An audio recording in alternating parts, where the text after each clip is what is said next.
Here we go. Here's the hit sequel to the movie Scarecrow that I reviewed in 2023, link in the description. It's not often that a sequel outdoes the first movie, and this movie is no exception. Scarecrow Slayer was written by Bill Cunningham and produced by Hyp3r. I believe that's how you pronounce that, and I apologize if it isn't. Either way, both of them helped write and produce Scarecrow 1. There's a new director for this film though, David Michael Latt. David Michael Latt also wrote the screenplay. Now, I'm being a bit harsh right off the bat here. Is Scarecrow Slayer a bad movie? Yes it is. But it's one of those so bad it's good kind of films. The plot is so nonsensical and the action is just crazy, and I love every minute of it. Let's talk about the plot for a bit. The film starts with a father and son riding on a tractor. The father hits something and goes to investigate. He's immediately killed by a scarecrow with some of the most impressive special effects I've ever seen. And I'm only being half facetious here.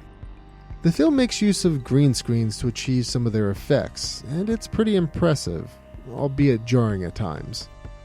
We're then introduced to Caleb, the farmer's son who is now all grown up. He's played by the legendary Tony Todd. Like Warren Davis in Skin Deep, Tony must have owed someone a massive favor here. Okay, actually in reality, Tony Todd is listed as an associate producer. In any case, Caleb captures the scarecrow and ties it up at his farm. He's waiting for it to spring back to life so he can enact his revenge. Caleb is giving an interview to someone, recounting the story of what happened when he was younger between the scarecrow and his father.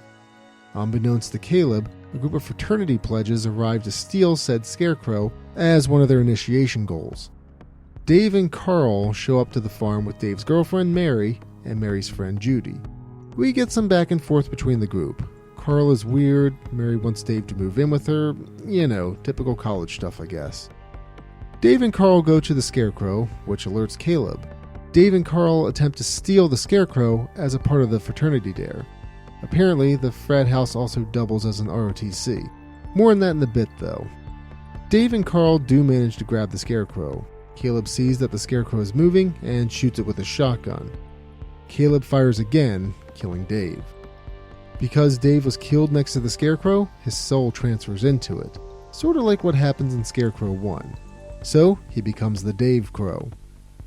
Dave Crow immediately comes back to life and chokes out Caleb. Mary recognizes that Dave is in there, but Dave Crow flees before she decides to ask him to move in with her again. Carl approaches the Dave Crow and tries to help him, since they've been friends for so long. Mary was taken to a hospital with Caleb, for some reason, and the Dave Crow breaks in to find her. Caleb confides in Mary about his life and the Scarecrow. Dave Crow appears and kills Caleb since he said all that he needed to say. And honestly, Dave Crow absolutely eviscerates Caleb. The special effects for what's left of Caleb afterwards, pretty decent. Anyway, Mary is taken back to the farm where she discovers Carl, just creepily standing there. Carl thinks he can bring Dave back, but Mary convinces Carl to leave. The two talk about whether Dave Crow has a thirst for blood or not while driving to pick up Judy from the hospital. They find her, but she's bleeding and an inch away from death. Dave Crow murders the doctor while Mary tries to wheel Judy out of the hospital. Judy gets up and Dave Crow kills her. Mary leaves with Carl and the two of them run over Dave Crow, splitting him in two. We get more amazing green screen and Dave Crow's torso tries to kill Carl, who got out of the car, before putting itself back together. Mary and Carl end up going back to the ROTC frat house to enlist their help.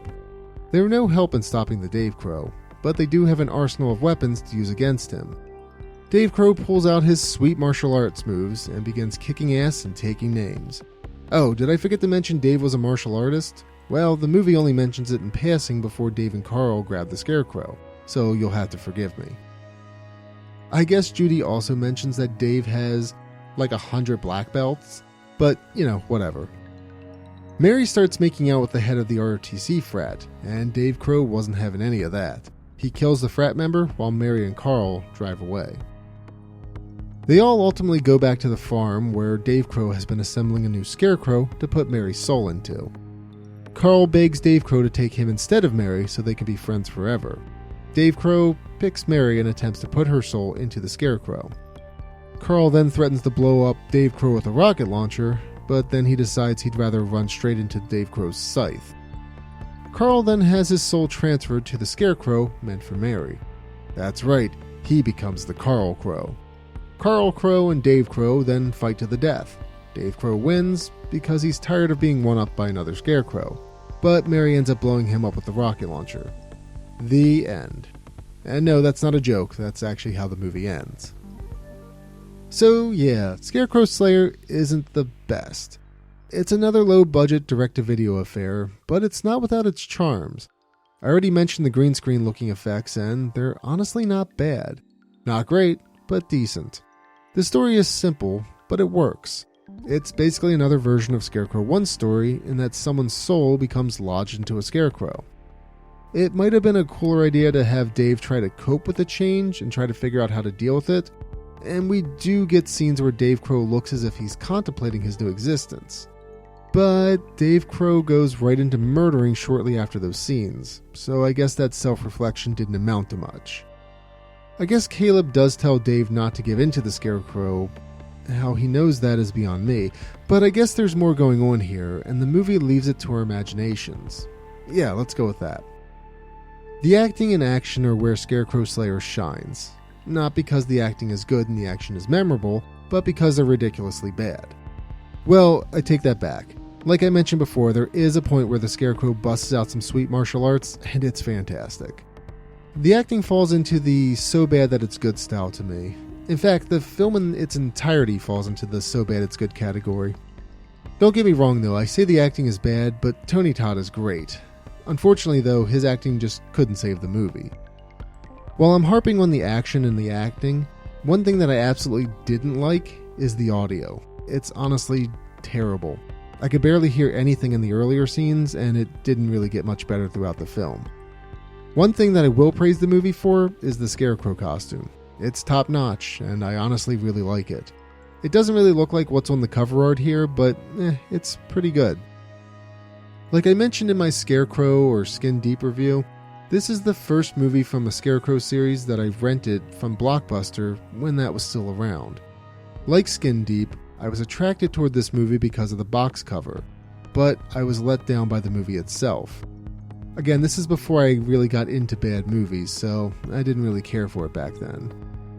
So that said, let me reiterate that I believe this movie is a pretty fun watch because it's so bad that it's good. This is definitely a movie to avoid if you're not into those types of films, but these are the films that I like nowadays. I would definitely recommend that you check it out with a group of friends though. Scarecrow Slayer is a bad movie, but is it the worst Scarecrow movie in the series? Tune in tomorrow to hear my thoughts on the final movie of the Scarecrow trilogy.